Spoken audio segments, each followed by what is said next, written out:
Yo, this is Steve Bloom, and you're watching Moana Nui Podcast. We'll be starting soon. Don't go anywhere.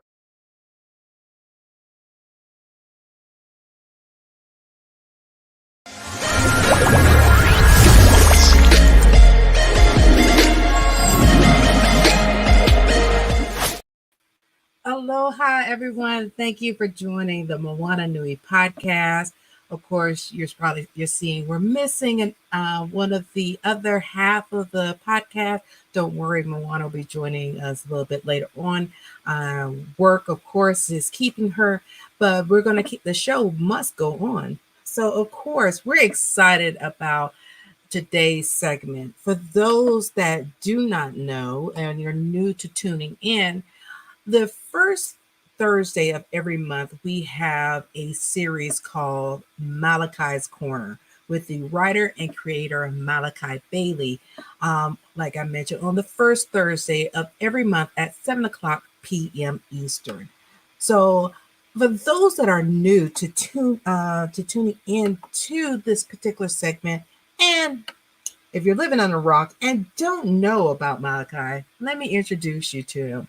Hailing from Long Island, New York, Malachi Bailey has always been unabashedly a lover of books. His passion for superhero stories paved the way to online superhero role-playing, where he developed his craft. He is currently the writer and creator of Her, a novel series which you can find on Amazon, and on an ongoing comic with Wingless Comics, which you can also pick up the current issues at Wingless Comics website. So with that, I'm going to go ahead and bring Malachi to the forefront and let him go ahead and take over today's segment.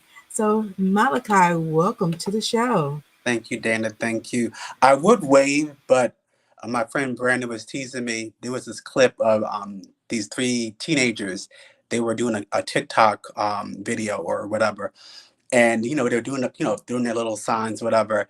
And I guess the friend or the cousin who was visiting, he went like this. And so I was tagged in it. This is Malachi. So that's me doing my little wave. Thanks for having me on the show. I'm extremely excited about this episode. I do have two special guests that I have for today's episode of Malachi's Corner. I'm still getting used to being on my phone, the browser. Hey, Monica. Because of course of all days, like when I try to log in for StreamYard, the browser blocked it. So I had to do like a little, workaround, but whatever, it's cool. The shirt that I have on today, it was given to me by a dear friend named David Newby. He gave me this shirt last summer, Black Mental Health Matters. It's probably one of my favorite shirts, like without a doubt. And it pretty much ties into the topic of today's show, which is mental health, but particularly Black mental health. Not to say there's a difference, because I'm sure it's still a commonality, between other different ethnic groups, but it's a little different for us. We process mental health in a different way. And I want to say there's a quote that I've always enjoyed by Ralph Waldo Emerson. He said, the first wealth is health. And I think it's such a simple statement, but, a lot of us, we focus so much on, I got to get my body right. I got to go to the gym, I got to eat this, I got to do that. But, you also got to tend to your mind. Your mind is also something that needs to be, nurtured. It needs to be, fit. It needs to be able to weather the storms that come. So I guess you can say this episode is, you would definitely call it, the after school special. People of a certain age group, in my case, an older millennial, they're calling us geriatric now. I don't like it, but whatever. there was a time when, you go to school, and you get on the school bus, and on your way home, you're getting ready to, dive into the homework, make sure that's completed, so you can watch your cartoons or what have you, and then have dinner. So in my age group, we would come home, and we would, in my household, my mom was a huge, huge, huge fan of soap operas. So we had General Hospital was playing at 3 o'clock, and at 4 o'clock it was Oprah, and of course we watched it. But you remember, there was a time when Oprah would have her after school specials. She would host it, and they would tackle things like, drugs, or, I guess premarital sex or stuff like that. And it had a very lifetime movie feel to it, but for children, if that makes any sense. So, in a sense, this is my version of doing that, the after school special. As I stated, I do have two special guests that I'd like to interview today. And I promised the special one, the surprise one, who's going to go first. I promised, his mother, that I would do my utmost to not embarrass him, even though it's so hard because I just adore this individual so much. And, Maria,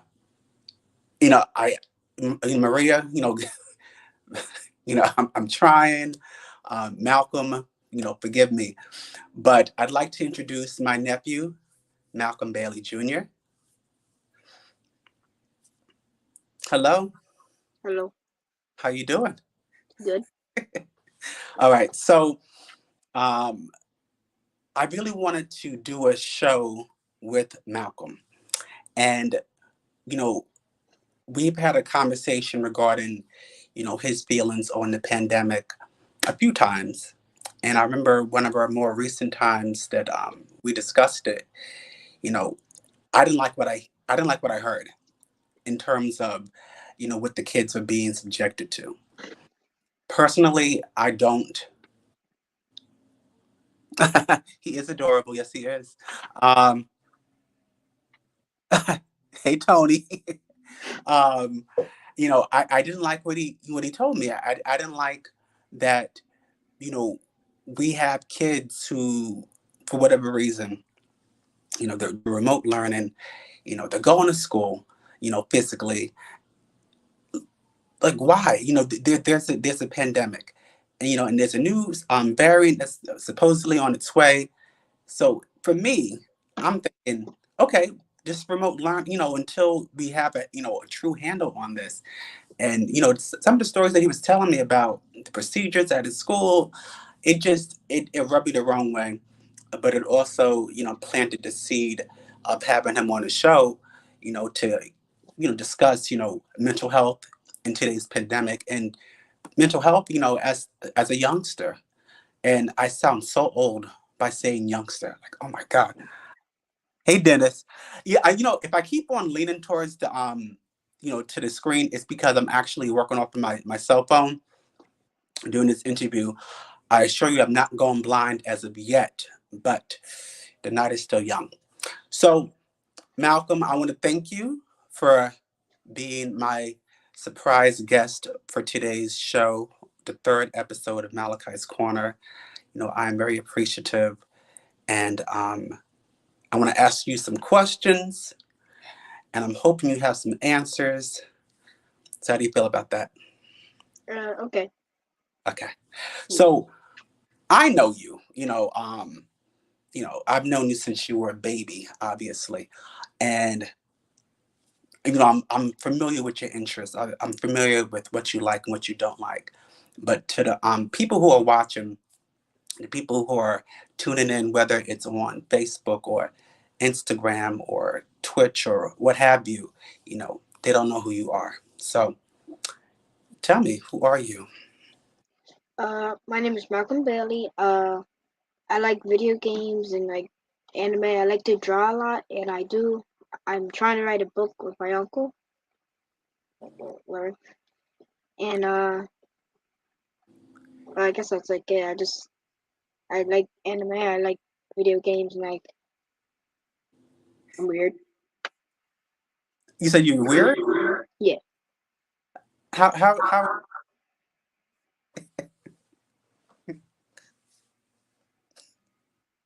it's not a bad thing. Because you know how I know. I am. Well, let me say your future author. Yes, he is. He is he is so talented, and he's an artist too. And so people who know me know my family, my siblings and I. I have a twin sister named Tony who's watching, and Malcolm. I don't care how old he is or how old he will be. He's still the baby brother, and that's how I refer to him as. That's right, Monica. We come from a family that is artistic. Um, it's something that we passed on to him, and he is a phenomenal artist. So at some point, we'll get him on wing list, right, Brian? um, and we're also working on our own project, to get his thoughts out there, get that dream realized. So, you know, blessed be the weird. I've always, waved my freak flag, as they will call it, and I will always champion those who are misunderstood or not ones to conform. And that's always been us. That's always been the Baileys. So yes, Malcolm. You let me go on a tangent. So you mentioned that you like anime. What are some of your other interests? Uh, I like video games, and I like math. Uh, and I want to learn Japanese. Okay, okay, I like It, that. I like it. Um, Now you said you like anime. So what are some of the anime shows or movies that interest you? uh, like like the normal ones, like Dragon Ball, Naruto, like Hunter x Hunter, like animes like that. Okay, and briefly touched on it. You started watching One Piece, Yes. and how far did you get? Uh, like episode 2, I guess. Okay, yeah, you have a long way to go. Um, I'm going to keep on peering down at future. Yes, he is. He's going to be a CEO. He's gonna do all those things. He's gonna definitely skyrocket. Yeah. Okay.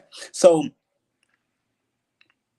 what I want to ask you, Malcolm, is as a young adult, how does it feel, living in today's pandemic? Uh, it's kind of like stressful because there's so many things I have to like do, like so many precautions I have to like take into matter, I guess, like the 6 feet, the masks. It's like I don't know. It's just weird because I'm young and I don't know really what to do about it. I mean, that's fair. Something that I'm not exactly comfortable with. I hate that. That the children, the people in your age group, or anyone really, but particularly in your age group, that you have to navigate through this. And I remember when it started, uh, you were my first concern, when they first started talking about, the coronavirus. And I say that because as adults, we know how to manage, we know how to cope, we know how to get by because, we've been doing this, a lot longer than you. And, we've had the coping mechanisms, we've had years of building onto that. And we also had the social skills. What upset me about this whole pandemic was, you know, I think you were about what 7 or 8 when it started. You are in the age group where your social skills are is critical because you're learning to develop them. You have these friendships, that need to be encouraged, so you can deal with people as you get older. And I felt that was a rob from you guys, especially in the beginning where we were on lockdown.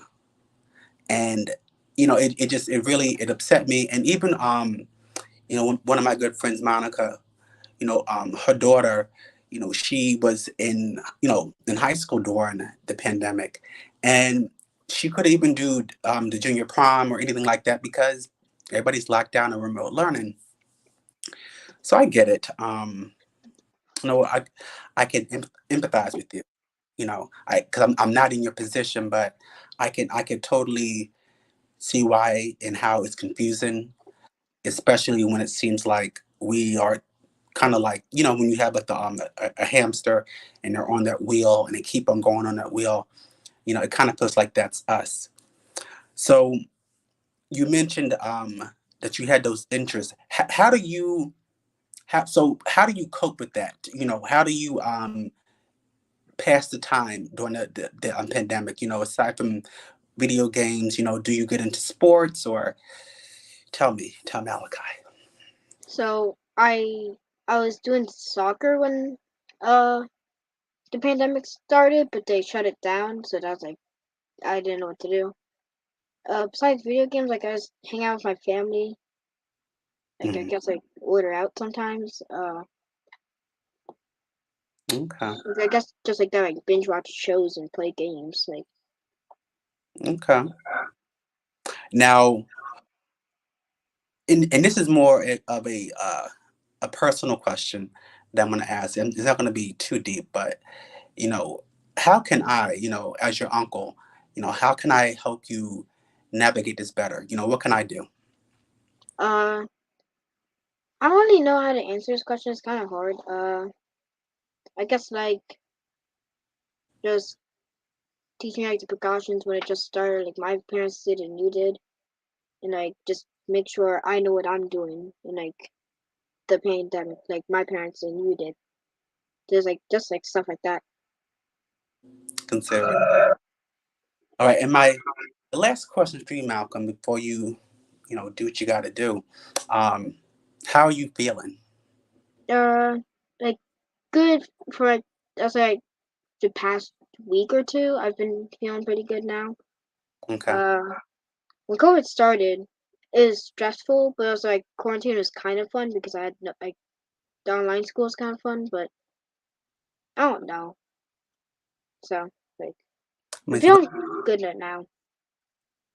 that's true, Tony. Yeah, your aunt's online. You see how she left a message for you? Yeah, Yeah, it must be strange since you attended school before. I agree. I agree. He wasn't too young to not know what's going on, but he wasn't really old enough to really process what was going on, if that makes sense. But all right, Malcolm, I'm not going to hold you long, but I want to thank you for gracing me with your presence. You know, yeah, um, it's always a pleasure to see you. I miss you and I love you. me And too. I will talk to you soon before I start tearing up. So Okay, I'll talk to you soon. And thanks for being on Ice Corner. okay, goodbye. Bye. Okay. So I'm glad that we could share uh, a bit of insight from a kid's perspective. Um, you know, for those who are watching, you heard him say that, it's confusing. Um, he doesn't really know what to do. And I think that's a fair assessment, especially with the pandemic and also in terms of mental health. We really don't feel like we have many options to get in front of it. We have, so much pressure on so many different fronts, right? And I want to say, like, more so, in the Black community, you know, um, and if you are into the church or whatever, you know, the go-to answer is always pray it away. And yes, prayer does help. I'm not going to take away from that either. But also, we have to keep in mind that therapy is also a very, very, very valid form of healing as well. And it seems like to me we're finally, as a people, warming up to that. And I like that we're headed, towards, in that direction. It's something that it's very long in coming. It's beneficial, and I think it's something that we need to all pretty much be on board for. And speaking of which, my next guest, the featured guest, who is a dear friend of mine, you know, um, we chat at least a few times a week, and when I tell you this man is he is hella smart. You know, he has so many different beliefs, you know, so many different skill sets. And it's, you know, so to be in that presence is always illuminating, at least for me. And of course, I'm going to allow him to, you know, read off his resume, I suppose. But this friend of mine, you know, Mark J. Kelly, you know, he released a book called Get Out of Your Damn Head. And I got it right here. So, Mark, where are you?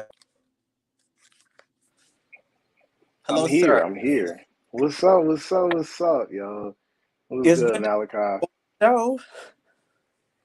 My man, the author of Her himself. Stop it, please. It's about Listen, you. man, you one of the guys that helped me on this author journey. So you know, we got to make sure we giving flowers everywhere. You feel me? I appreciate it. I appreciate it. I was telling Dana and Malcolm, you know, right before we started the live, of all days was the day that, you know, my StreamYard wasn't working. Mm. So I was like, okay, why is it saying browser blocked the camera and the mic? Let me know Ah, person.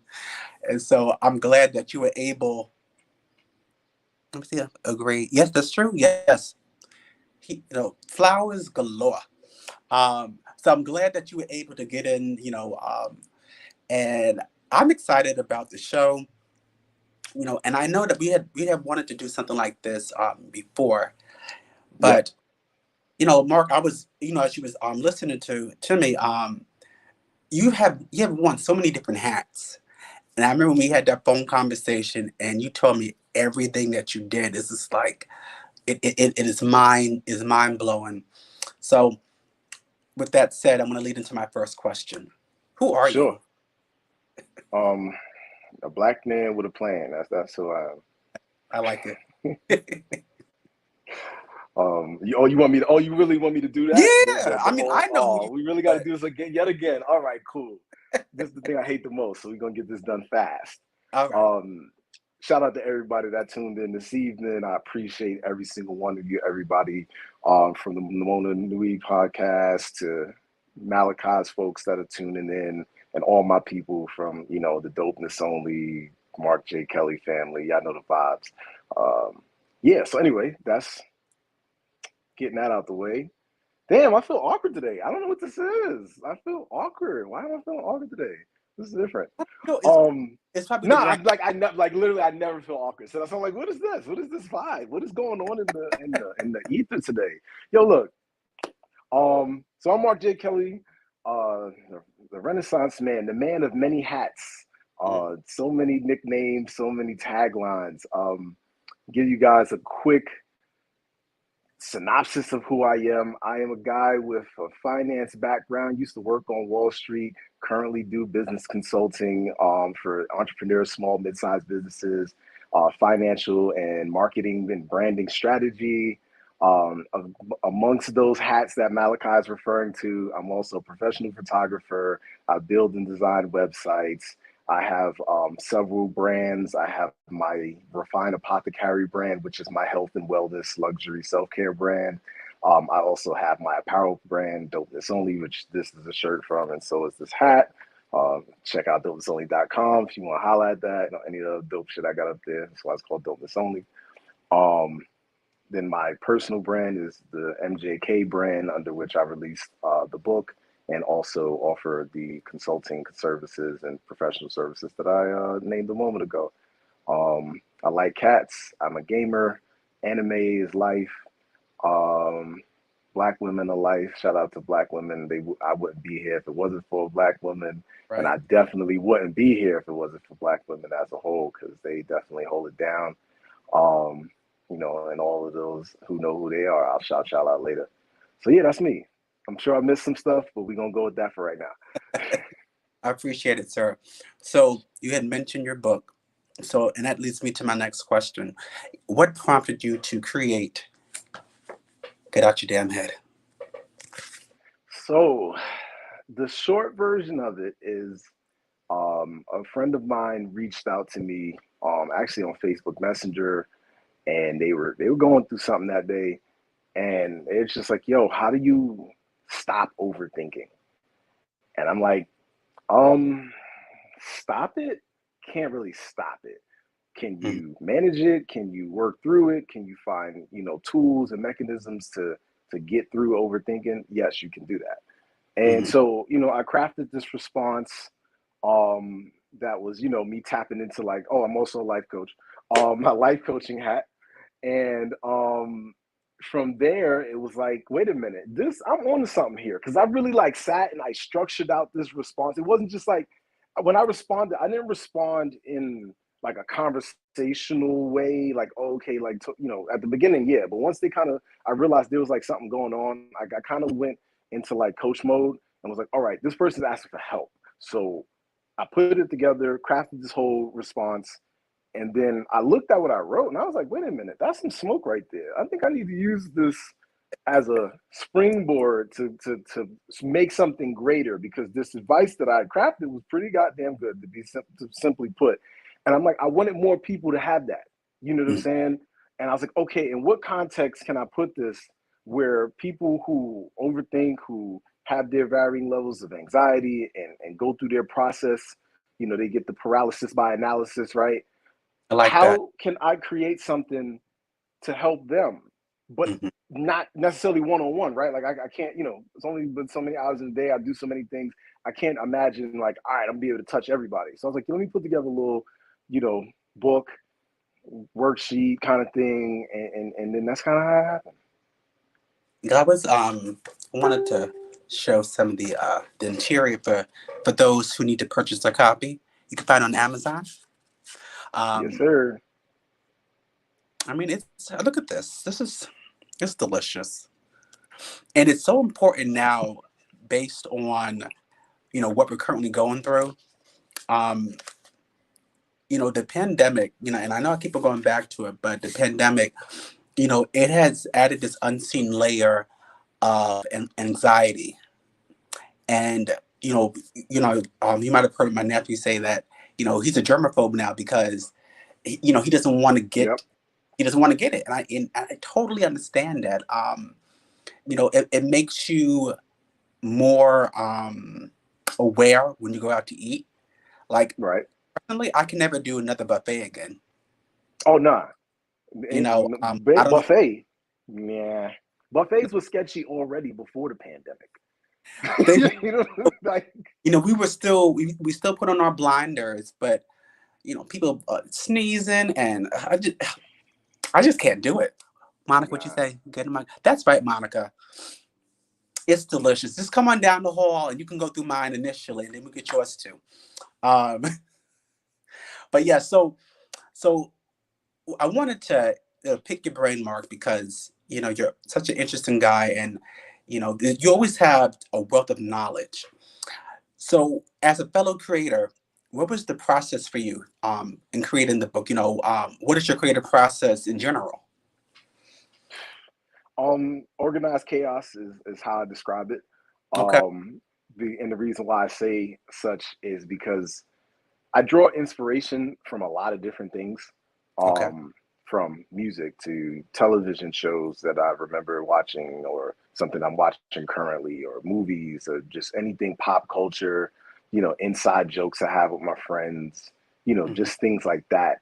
And these help me kind of craft the world building, if you will, of type of um any type of creative venture, right? It's like, what story am I trying to tell with this product, with this post, with the book? Like, it's like, what do I want you to experience as the user, or as the person who's going to be, a patron of this thing, right? Okay. So I kind of just think about it from that perspective, and then I put myself in your shoes and I say, okay, so would I like that, or does that just sound like something you trying to hit a lick off of, right? Because sometimes we see things, we see people doing stuff, you're like, yo, I could do that, and I'd kill them.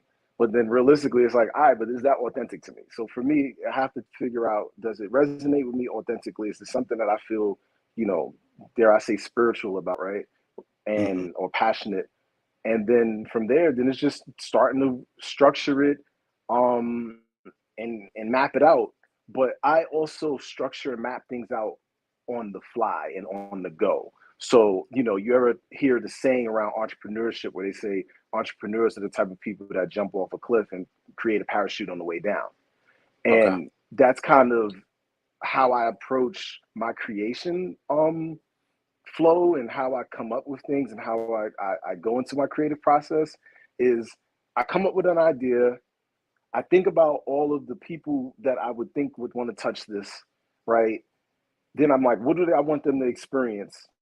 And then Mm-hmm. from there, it's like, okay, so I got the beginning of the idea, I got the end piece. All of the stuff in the middle is just we're gonna start brainstorming as I start creating. Like, okay, let me, make this into a worksheet, right? The book was almost a worksheet. It was like, okay, I had a couple of items on a list, and I'm like, okay, you should do this, this, and this to manage your anxiety, and this, and this to work through your overthinking. And then I was like, nah, that's not enough space, right? So then now that starts to get its own life. So now the worksheet part is there. Then I'm like, all right, let me explain it. I got to walk people through the process, explain, how this matters to me, right? Like I'm not just somebody just talking some shit, right? I'm also here to educate and tell you I went through this and this is how I came to this point, right?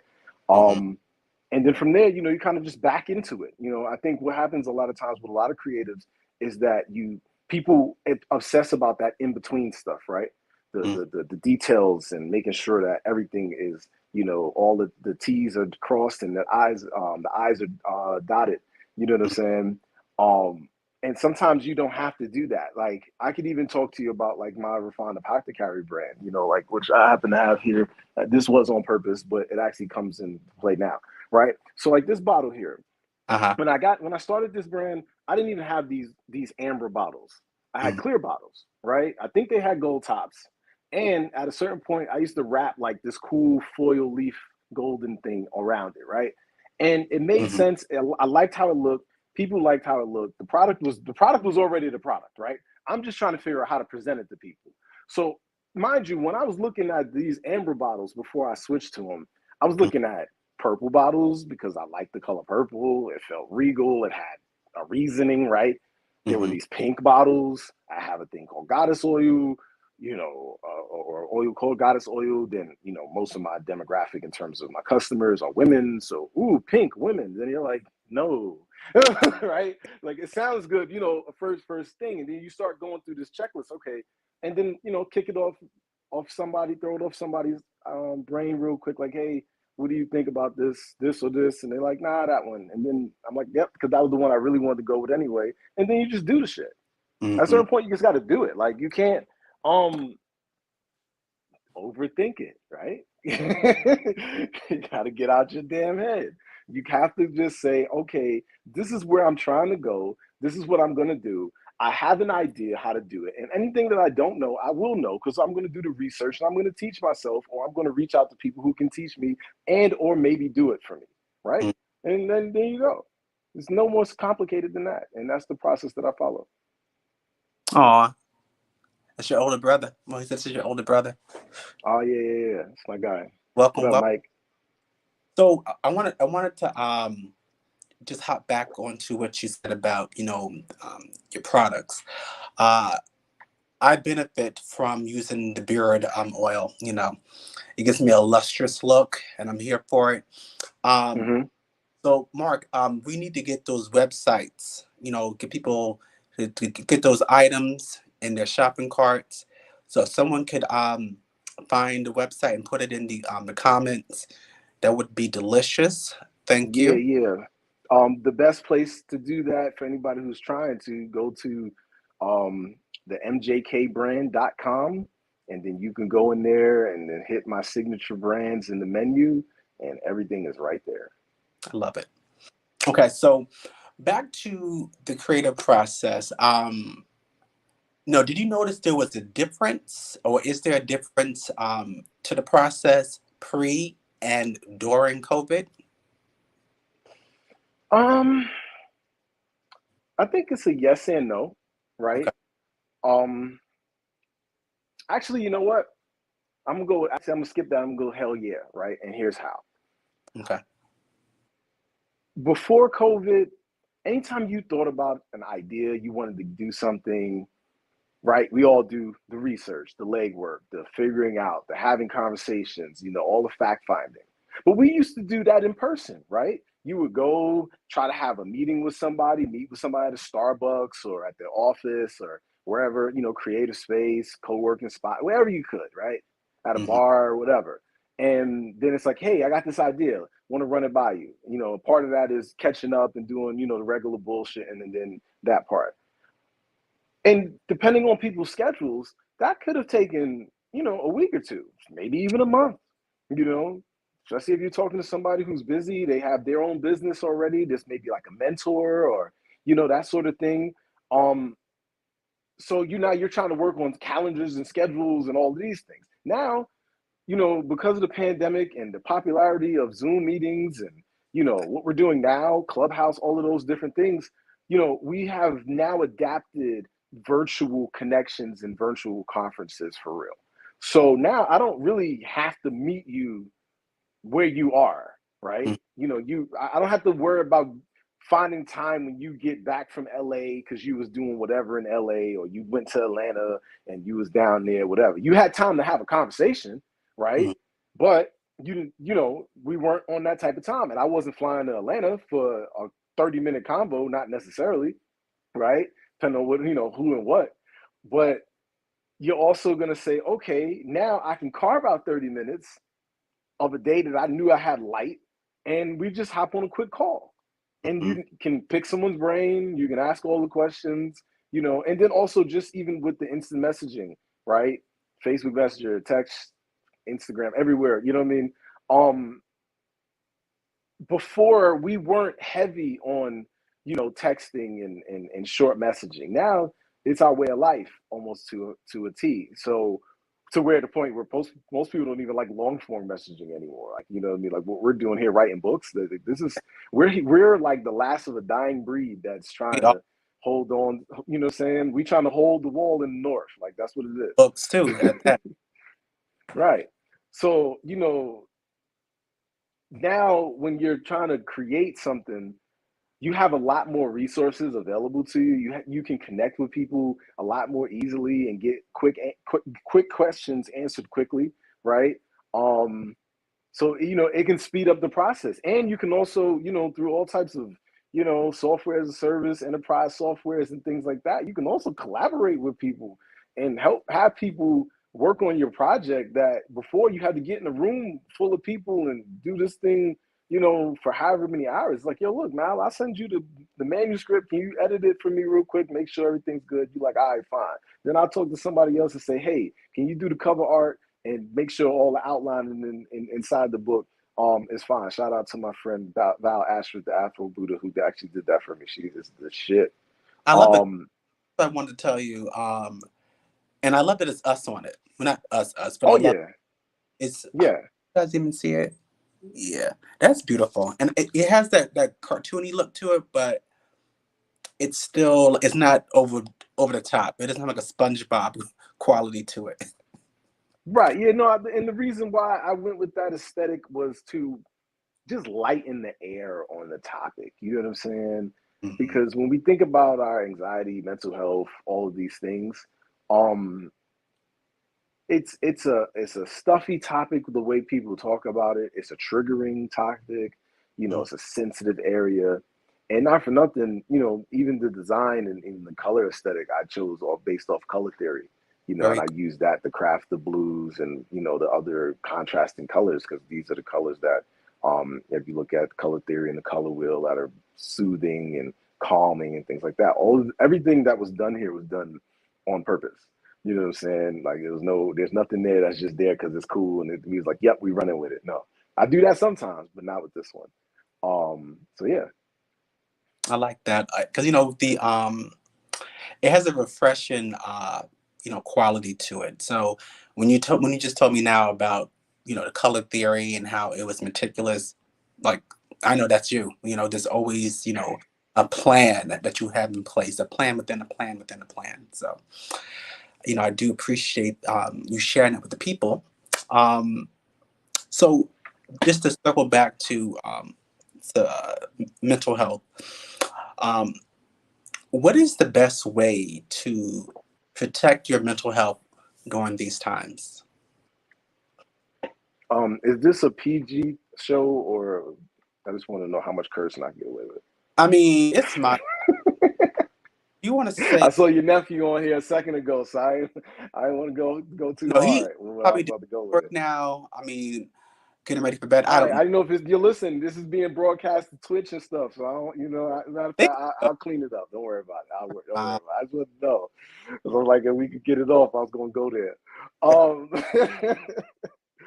But the best way to manage your mental health is to take care of you first, mhm. putting you first, learning what that really means, honoring self, really listening to the words self-care, right? And Mhm. none of these things are selfish, because that's the thing everyone's afraid of. They don't want to be being perceived as selfish, whether that be externally or even internally. So it's not being selfish to take care of yourself. Do you think it's selfish to go to sleep? Is it selfish to get a meal and make sure that you have food in your system? You know what I'm saying? Is it selfish to have to use the bathroom? Not to be crude, but Yeah. these are things that are your bodily life protecting functions, right? Mhm. So why is it deemed selfish when we do the things that take care of one of the most important bodily functions and organs in our body, which is our brain? I think people forget that our thoughts, our mind, our mental health is within our brain, which is an organ in our body. It's one of the biggest organs, if not the biggest, right? And we sit here and we be like, yeah, but it's all in my head though. But what's in your head? It's your brain, right? But you don't protect it. You don't do the things to make sure that your brain is being cared for. Yeah. And how do you care for your brain? Your brain doesn't have, like, massages don't go really through the skull, right? Unless you're doing a little temple action, right? Mhm. There's no other way to touch your brain from a physical standpoint other than, if you feel like rubbing your head or your crown chakra, shout out to my peoples, is a thing. But in the actual physical, you can't touch your brain. So how do you physically make sure that your brain is taken care of? And that's by, the basic stuff, eating well, sleeping, you know what I'm saying, trying to mind whatever vices you're on, whether it's the drinking, smoking, or what have yous, right? But it's also about your thought patterns, the type of environments you allow yourself to be in, the type of people you keep yourself around, and what their energy, their vibrations, what they're talking about is about. And most importantly, within all of that is the taking care to notice when certain things don't jive with you and you're like, nah, this doesn't feel good. And then setting that boundary and adhering to it, because your brain wants to know that it can trust you to notice the signals that it gives you. And so does the rest of your body, right? That's why we have pain responses physically. You touch that hot pot, your brain is like, get off of that. So why is it when we're around people that piss us off or make us feel down, or we're in situations that we know we're not happy in, why do we stay there while our brain the entire time is signaling to us, I don't like this? That's what unhappiness is. So to protect your mental health, you have to just simply listen to yourself, pay attention to your body, pay attention to how you feel in certain situations, and make the adjustments. I I could like. talk about that one. I could talk about that for like 2 more hours. That's why I was like, let me just wrap that one up. No, of course, I'm always here for it. My sister, she is one of my biggest, supporters, and she's my oldest friend, because we are twins. And for me, um, mental health, getting in front of my mental health, it's a relatively new thing. I Right. felt I was on autopilot for the longest time, and in my way to self medicate or self reflect or whatever, you know, I dive into reading. When I was a youngster, again the word youngster, um, I would read comic books constantly because it was a way to escape, a way to do whatever. And even now when I'm stressed out, I would start binging a book or whatever. But she said something to me. recently, and she said it again, well, she said it recently and she said it in the past, it's good to have reference points, Mm. when you're in a situation where it seems like the challenges are just insurmountable. You feel like the walls are closing in and you're drowning, Mm-hmm. no water. Um, remember that there are reference points where you were in worse situations, and you still excelled. You were Right. places maybe in physical that anybody else would have died from. So those reference points, I try to be aware of that, and having you on the show um, is therapeutic for me because we've spoken before, and it's good to have a friend who actually listens. Instead of someone Correct. for their turn to talk. There's a major, major difference, and the book that you created, I think, is going to be a great tool for those who need to get in front of it. And I know I got on a tangent, but I do want to, you pretty much answered it, but I'm still going to put it out there too. Um, What would you recommend, for those who are struggling? You know, um, what would you say to them if they came to you as like, Mark, I need a break. I need a mental break. I would say the first thing is, reach out for help, right? Because so many of us carry so many burdens and we always feel like we got to do it by ourselves. And that is our number one mistake, like Yeah. all in for every single one of us. Um, you have to remember that as a species, right? I'm gonna go there for a second. We are communal animals. Yeah. So when you're isolated and you isolate yourself, you're actually at your weakest, right? Because you're gonna put your body, your brain, your central nervous system, your spirit into a consistent high alert mode Mm, because the people, the environment that you're in, because it's unfamiliar, even if you just at home, but you by yourself all the time, it starts to become like a hostile environment outside of the bubble that you create for yourself. okay. So then everything that requires you to step outside of that bubble now starts to begin to feel like, I don't know if this is safe or not. So Mm, you end up burning yourself out under the weight of you trying to basically insulate yourself from all types of pain, hurt, heartache, losses, all of these things by trying to do everything yourself. You don't want to call nobody in because you don't want nobody to come in here and mess it up. You don't want nobody to be to hang it over your head with well, if it wasn't for me, you wouldn't XYZ, right? Or you just don't want to have the heartbreak or letdown of confiding in somebody or, depending on somebody who doesn't deliver, yeah. right? Doesn't show up. And so the part where you basically got to say, fuck all that, and I'm still going to reach out and Hmm. I'm going to still give people a chance to show me the beauty of life and humanity and everything that we supposed to experience here. Because there are a shit ton of people who have literally no problem with helping you. Yeah. They're not even to them the burden you think it is light for them. Mm, Think about it in simpler terms, right? Very simple terms.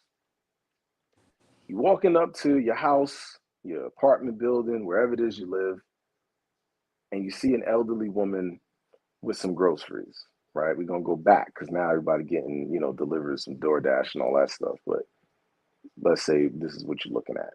You don't have to be groceries, it could be a number of bags of any type. And like you are a able-bodied young to middle-aged adult who got some strength on you or just some energy, right? You might not be that big, you could be a 5 foot 115-pound woman, right? Doesn't mm, matter. and you offer that lady some help. You say, hey, you need some help with that? Looks like a lot. And you imagine that she was doing this by herself, it's going to take a little while. It's going to, drain the energy. So now you're like, all right, I'm going to go help. You ain't think nothing of that. That don't take no smoke off you. That's not going to ruin your day. You're not going to miss whatever it is you're about to do next. So you're going.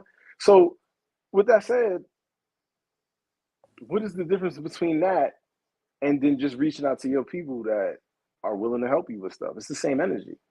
Yeah. You know what I'm saying? But we don't have to overextend the analogy and to put yourself in the shoes of being the, little old lady, quote unquote, that is, that's in need of help, right? Like, it's not a weakness thing. It's a thing where you're just saying, like, look, man, you could go and if you want another analogy, let's think about the movie 300 for those who've seen it. I think everyone has. Mm-hmm. And you got all of the Spartans. Everybody is shoulder to shoulder, side by side, shield by shield. Nobody moves unless we all move because we're better together. And guess what? When somebody gets tired on that line, somebody else pushes up and holds their spot down so they could be in the middle and get some rest. And then when they get tired, someone else rotates in. And this is what your life is supposed to be like. When you're going through whatever it is you're going through, you should be able to confide in your friends, your family, anybody, your lovers, everybody, what I'm saying? Even the place where you work, right? You should be able to be at work and say, yo, look, man, it's a little wild in here, ain't it? And have a real conversation. Do you think the isolation is a way of pushing and protecting ourselves at the same time? You answer that, Mark. Yeah, it's definitely that. It's a protection tool. And for some people, it's a thing that, they want to get rid of the distractions, basically the things that they're protecting themselves from, right? So it's a double-edged sword, but it still points in the same direction, really. You get what I mean? I think it's just one of those things that we have to learn how to balance it. It's like, yeah, listen, there's certain things that I just got to do by myself, is what it is. Nobody can help me, unfortunately. And then there's other stuff.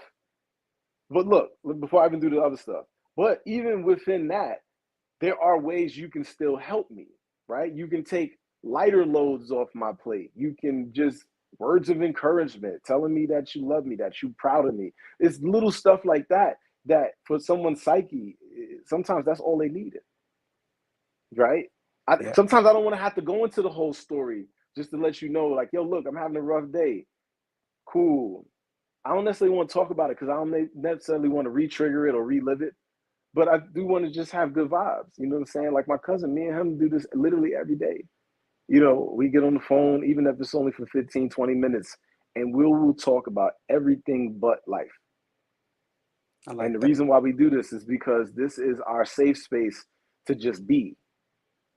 We sharing bullshit TikTok videos, random stuff on Instagram, memes, and anything else that we just thought was a spicy conversational piece for that moment.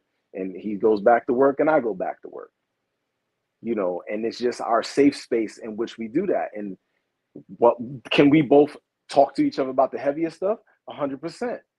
But sometimes you don't do that. You don't need to do that anymore. I've done that with a couple of people. I've done it with my therapist. I don't want to keep talking about it. So sometimes I just want to just move forward, but I'm still feeling it. Yeah. But, so instead of isolating yourself where you just feel like you got to stew in all of these things until it passes, it's like, nah, just go back and get active and lean on your people so that way you ain't got to do it by yourself. This is so true. And so I have two more questions for you, Mark, and then I'm going to let you go. Sure. My next question for you. So what is next? What is the next big project? And are you at liberty to say it? Oh, that's such a horrible question. Everything is next. There's no one answer to that. I am in a year where while we're talking about mental health, my mental health is probably the best it's ever been. Beautiful. I'm probably, like, not for nothing, I'm turning 38 years old this year, and while I don't have the same speed and gas like I did when I was 21, I mentally feel that way right now. I feel I'm back in my ambition mode, my super hungry.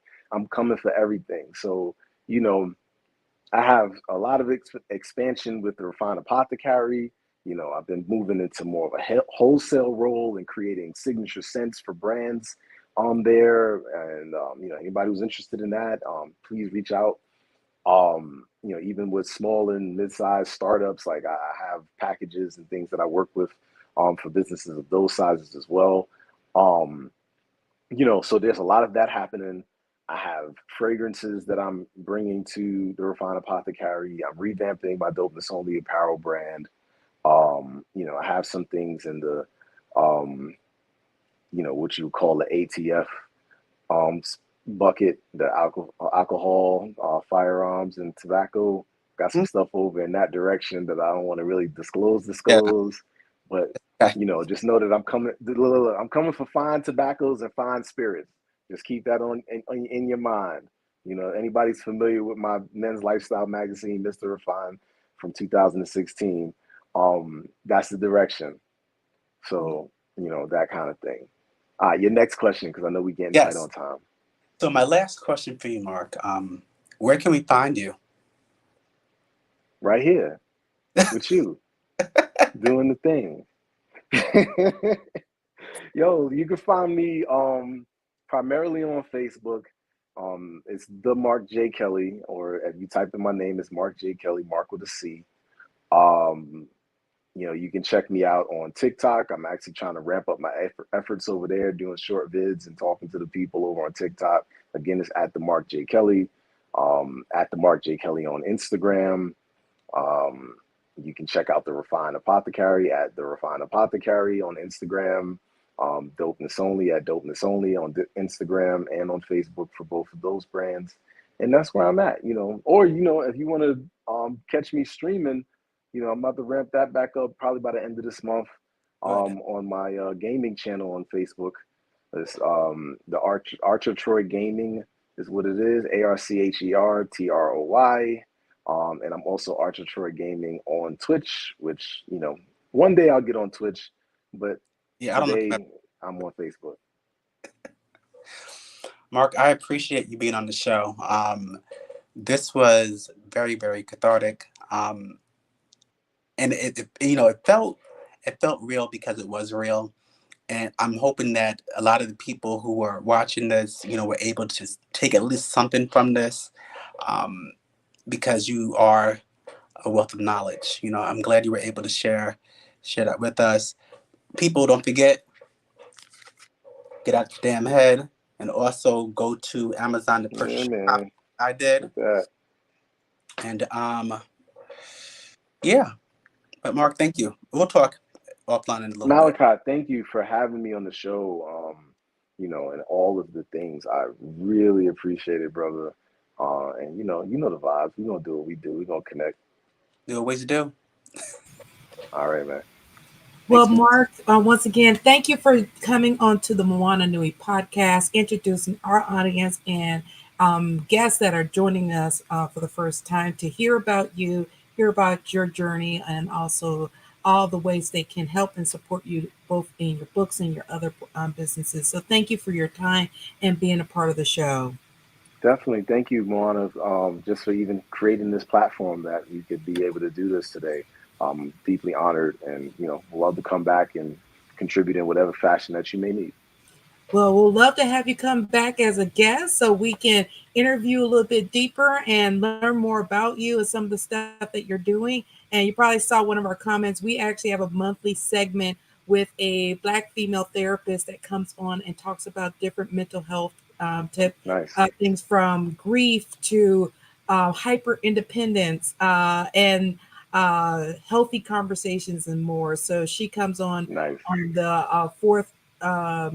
the fourth Thursday of the month and do a segment with us. So we also believe in mental health. So when Malachi brought that up, I'm like, it ties right on in. Exactly. Awesome. Well, right, once again, thank you everybody for joining us for today's segment with Malachi's Corner. Tune in at 8:30 p.m. Tonight for our next segment. We're going to have with Ellen Lee, the co-founder of the Lola, a a nonprofit organization for women. So definitely tune in, learn more about the Lola, how the Lola came to be, and how you can support, or as a woman or person identifies as a woman, how that organization can help and support and build you and your network and your community. So join us at 8:30 in about 30 minutes for that segment. So once again, everyone, thank you. Malachi, thank you again for your segment. Of course, everybody was oohing on off of Malcolm, so we definitely got to have him come back. We may have to do a special segment with Malcolm so y'all can talk about all the stuff he loves, from anime to comics, that we can have him and give his point of view on some of the stuff that's out there for the young ones that watch out there. Yes, indeed. Yes, indeed. Well, perfect. Well, everyone, have a great evening, and we will see you at 8:30 this evening. Bye, everyone.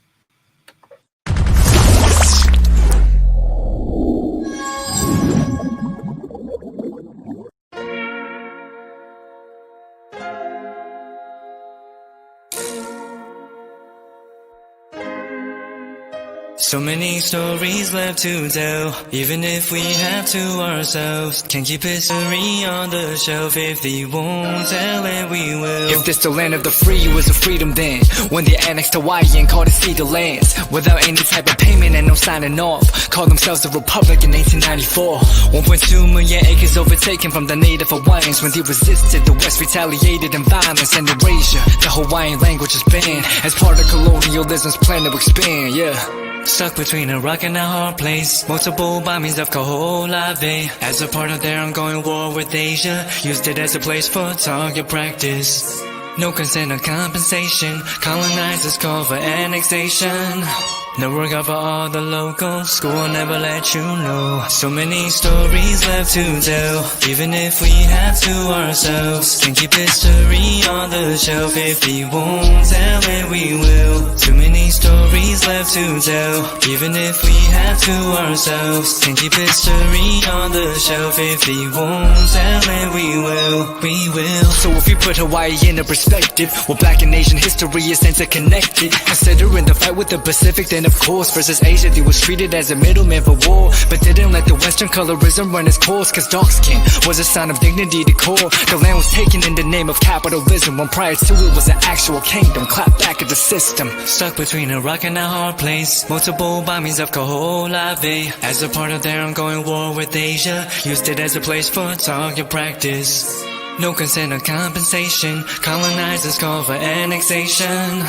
No work out for all the locals. School will never let you know. So many stories left to tell, even if we have to ourselves. Can't keep history on the shelf. If we won't tell it, we will. Too many stories left to tell, even if we have to ourselves. Can't keep history on the shelf. If we won't tell it, we will. So many stories left to tell, even if we have to ourselves. Can't keep history on the shelf. If we won't tell it, we will. Too many stories left to tell, even if we have to ourselves. Can't keep history on the shelf. If we won't tell it, we will. We will.